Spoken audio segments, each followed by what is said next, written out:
About. How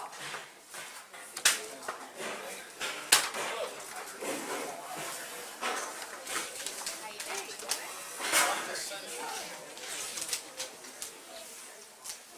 Well, as Stephanie said, I'm Allison Hines. I'm going to be the moderator for this evening. Hopefully you'll be able to hear my questions. If you can't, shout them out, and I will try to repeat them. So let's get this party started, huh? All right, so our first question for the evening is, what brings people into the auditor's office? And we'll go ahead and start with Mr. Norton and work our way down and rotate questions here. Hi, not having worked in the auditor's office, I'm not sure exactly what brings people in, but I know the auditor is the chief accountant for the county, and there are all sorts of documents that are public documents kept by the auditor, so people will be coming in to get public documents. Plats, property transfers, these things come through the auditor's office. Financial statements are done each month and for the year by the auditor's office. People might want to see the financial statements. Tax assessment documents are there. A great variety of things. There's so many things that the auditor touches on. Mr. Bills? Okay.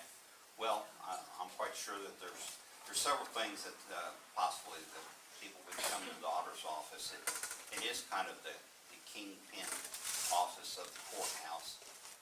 It does answer a lot of questions for people and steer them in the right direction to other offices where the records are kept for some of the questions that are asked from the auditor. But the main things that go on in the auditor's office is taking care of the finances for the county. And so anything to do with that, anything to do with the records of transfer your property,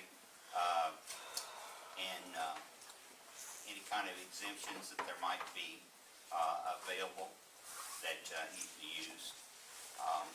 Records of the taxes are documented there. All the budgets documented in the different departments. So those are just a few of the things. Mr. Combs? Probably the two main things that you would come to the auditor's office as just a regular citizen would be to, if you had a question about your property taxes and whether the bill was correct or incorrect, because that is figured. You know, it comes from the assessor over to the auditor, so they assess it, the auditor then assigns a value according to a formula set down by the state. So if you had any discrepancy with that, you would go to the auditor's office. And then any kind of tax relief that you could get for, such as a veteran's, if you wanted to file property tax relief or being a veteran, homestead, there's a lot of that, and it's all figured right there in the auditor's office. Those are the two main things a citizen would come in for. Well, Mr. Bills, we'll start with you at the next question, and that is, why do you want to be this Washington County auditor? Okay. Well, with my experience serving now as a county councilman, of course, the county councilmen are responsible for the finances of and taking care of the budgeting for the entire county. We review that, so we work with those numbers. We work hand in hand with the auditor's office. The auditor's office is you know, a very important office. You know, we've been asked this question at every forum, and it's very difficult for us to sit down because we take too much time, for one thing, to try to explain all the different things that are handled in the office of auditor. But one of the reasons I want to do it, basically, is I do enjoy serving the public. I've enjoyed working on the council and learning there. And there's a lot of things that I've done in business that I think can be carried over and be very helpful in that office. Mr. Combs? have a background in budget. I served on the school board. We dealt with a lot of money and budgeted. I've run the sheriff's department for 16 years. It's the largest single-man budget in the county, $1.8 million. I've stayed under budget every year. Matter of fact, I'm using the same budget I did in '07. I'm a conservative. I feel like that's what you need in the hub, watching over all the spending, number one. And number two, I'm very much a people person. I like people. Most people in this room know that. I like people. I stand and talk to you as long as you want to talk to try to fix a problem. And I think that's what you need in public office. You need someone that understands that being a public servant means serving the public. That's about it. Mr. Norton? Yes, I'm running for this office. I have been a conservative all my life. I was a Republican since 1976, until about 4 years ago. I was for lower taxes, lower spending, and then I became a Republican because I felt like the Republicans had got away from that. They were talking about lower spending and lower taxes, but they weren't really doing it. And so that's why I ran. I want smaller, limited constitutional government, lower taxes, lower spending. And I have degrees in math and statistics, and this auditor is, as they say, a very central hub of county spending and is in on meetings. And I would be in a great place to be a check on what the commissioners and the council do as far as spending money and how much is going to contractors in this county. Well, Mr. Combs, we'll start with you with the next question. What improvements do you hope to make in the office? Well, I think the office, I know the office is as modern and updated as far as computer programming that you need to do the job. I know they just got done putting in a new financial program. So as far as equipment is concerned, I don't think the auditor's office needs an improvement. The auditor's office has an outstanding group of women that work in there that know their job. That's not a problem there. But I think that what I'll bring to the office in that is a awareness to the other public officials about what's going on and what's available, especially the county council and the county commissioners, so that they can better make their decisions. And I'll also bring to the, efficiency and communication. That's what I'm going to bring to the office. Efficient organization and excellent communication with all of the employees and the elected officials. Mr. Norton? Yes, like I mentioned this down at Pekin, so I won't go into it in as much detail, but I think the auditor's office is a place that could be like the CBO is for the country, to analyze the budgets and numbers and explain them better to people, what the trends are and where it's going. And another thing, I'd like to make sure that our pensions, our unfunded liabilities are in control. I know cities and communities all across this country have figured things under rosy scenarios as far as economic growth and incoming taxes, and now they're in trouble and cities are going bankrupt because the people that was overlooking it were just accepting what people was told to them because they didn't have the qualifications to know how to evaluate unfunded liabilities and pensions. And I think that's a danger hanging over this county that needs to be looked into. Mr. Bills? Well, for the auditor's office, as far as improvements and so forth, there's always room for improvement, and a lot of that comes from communicating not only with the public, but with your employees that you have. And I think it's important in the background that I've had, I like to have meetings with my employees, go over things with them that are their duties, find out their suggestions, and see if we, need to implement some new ways of doing things, because you can't just stay stagnant in any type of operation.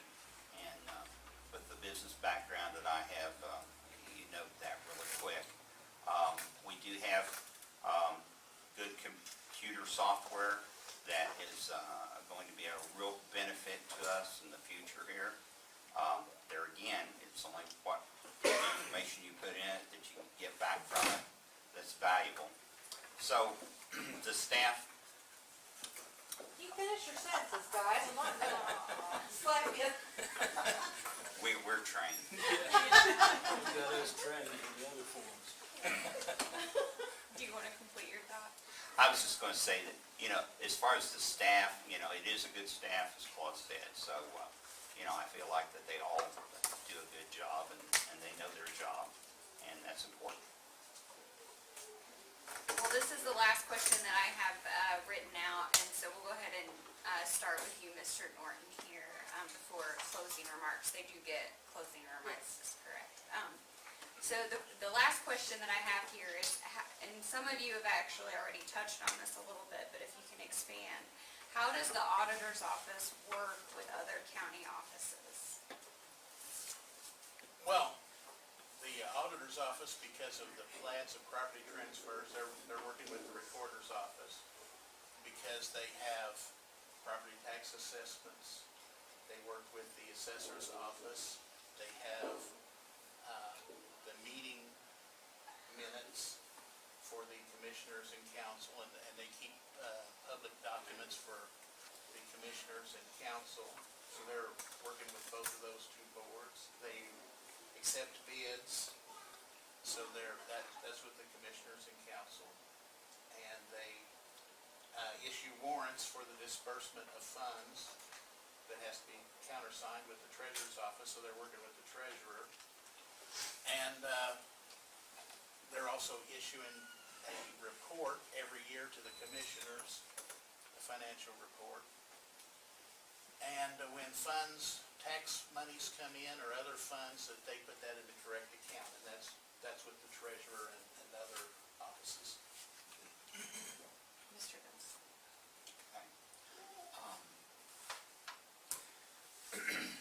Repeat that question. I'll make sure that. Yeah, how does the auditor's office work with other county offices? Okay. Well, the auditor's office has to work with each office in the county, whether it be the clerk's office, the assessor's office, the treasurer's office, the sheriff's department. These are all offices that have employees there. They're all employees. Payroll is done by the auditor's office. It's one of the responsibilities. So that's one of the things that has to be done there, so it's done all the time. As far as the assessments, the tax, and figuring the taxes and everything, you have your assessor working with that. Those figures are brought to the auditor, and then those are taken, worked into the budgets, submitted to the state of Indiana for approval.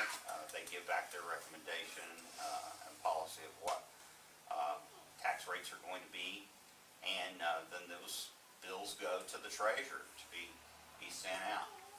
So the disbursements, you know, go hand in hand with those departments. Mr. Combs? Well, I'm not gonna repeat what they just said, because those are the functions and the interactions, but one thing that is important is the auditor's office, they do handle the payroll, they handle any deductions you wanna take out. They manage the health care and benefit package for the county, so those are things that you continually have questions about your employees. I have 35 that work at the jail, so I communicate with one of the girls in the office about that quite a bit, and I'm satisfied the other departments have the same thing. So besides direct duty jobs with the public official that houses an office, the auditor's office deals with people within those other agencies quite a bit. In other words, that any of the offices, anybody who works for the county, your payroll, your records, your service record, how long you've been there, everything about you is maintained in that auditor's office. So if you have a question about anything, that's where you get it from. Well, before closing remarks, did we get any questions from the audience? There any? Okay, and then remind me again how much time you'll have. They have 60 seconds, they have 1 minute for their closing statement. Well, thank you guys for answering these questions, and before we ask you to exit the table, we'll give you a few moments to say a few last words. We'll start with you, Mr. Bills, if you don't Okay, well, it's important, I think, that, with the experience that I have in working in business and management, I started in Washington County as a young man working for Smith Cannon Childcraft. I went from there on to serve as city judge for 2 terms, and so I worked in government then, I worked in budgets then. That was my first time. Went from that into business, small business, and I ran that and managed that and operated that for several years. And then, of course, I ran for the county council and was elected. So I've seen how it works both in business and in government. I'm very well versed on that. I like to work with people. I'm a people person, and I like to be able to solve problems for people and help them in any way I can. And so this is, important to me for that office, that it serves the public, and it get a good job for the public, and that's what I wish to do. Mr. Combs? Well, I graduated West Washington, served in the United States Army, 1 year in Vietnam. And since that time, I'm proud of my service there, and I've been proud of my service in my community. I think I'm very proud of the fact I've been elected sheriff 4 times. That's 2 times more than anybody's ever held that office, and that's humbling. But I believe that the reason why these good people put me back in there 4 times is because I'll take the time, whatever it takes. My day doesn't end at 4, never did, and won't if I get that auditor's office. I've been accessible to the public 24/7. You can come to my home, you can call me anytime you want. I don't believe there's that much to call the auditor for, but you have that right, or you come by the house. People have been doing that for 30 years with me, and I've never got upset with a soul about it. If you're going to be a public servant, you have to serve the public, and I've proven that I will serve and do the job for you. Thank you. Mr. Combs? Yeah. I have a bachelor's in mathematics, a master's degree in statistics. I have a degree in industrial engineering and management science from Northwestern. And I care about what's happening with the county, with the country, the state, the nation, the government getting bigger, and taxes going up. We got a new hotel tax. The county council keeps bringing up the wheel tax, and I think that the solution they're going for is taxes and not controlling spending. And I noticed that they're letting the contractor tell them how to fix and repair the roads, and they're repairing the roads in the way that makes the most money for the contractor, and it's not the way that is recommended to pave the roads by chipping and sealing as much as you can and getting ahead of things. We're doing things in a short-sighted way, and I just want to improve things, and thank you, and thank the